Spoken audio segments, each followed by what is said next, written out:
Thank you, Mr. President, and thank you to the leader for bringing forward this Black History Month resolution. Thank you for setting the tone for New York State.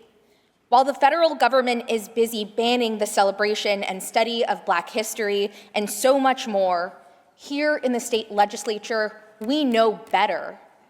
We know that Black history is our history. We know that we are who we are because of the contributions Black Americans and Black New Yorkers have made in our state and in our country.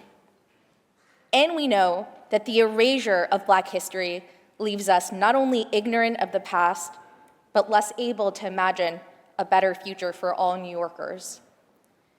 I've experienced this impact in my own life. I would not be here as the youngest woman ever elected to the New York State Senate if it was not for Black history. As many of you know, I studied race and ethnicity studies in addition to political science at Columbia University. The Center for the Study of Ethnicity and Race, CSER, was created in response to a student strike in 1996, when a coalition of Black and brown student leaders, inspired by the Black Panthers and the Young Lords, waged a month-long campaign to demand an ethnic studies department. Because of this organizing and because of this major, I learned a lot about the history of colonization and the history of the civil rights movement. It was Black women leaders like Shirley Chisholm who inspired me to enter politics, who taught me that we do not have to accept the world as it is, but we have the ability to fight for better. It was Black queer feminist authors like Audre Lorde and Bell Hooks who taught me that using my voice for good was an act of resistance. Black history gave me the tools to understand capitalism and the tools to organize in my own community. It's what led me on my path to politics, and if it wasn't for another Black leader, President Obama, I wouldn't have gotten my start in politics.